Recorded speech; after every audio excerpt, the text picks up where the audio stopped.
Østerild Kirke byggestil. Østerild Kirke er opført i sten, der kaldes granitkvadre, og er opført i romansk stil. Det tog en bonde cirka 2 dage at hugge sådan en sten. På nogle af sten er der mønstre som sorte streg.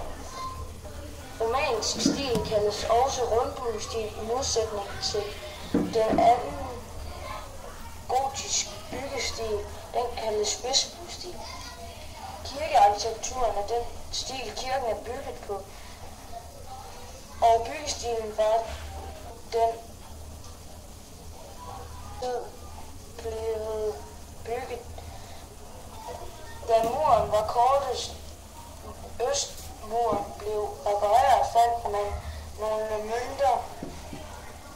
De er cirka fra 1160. Derfor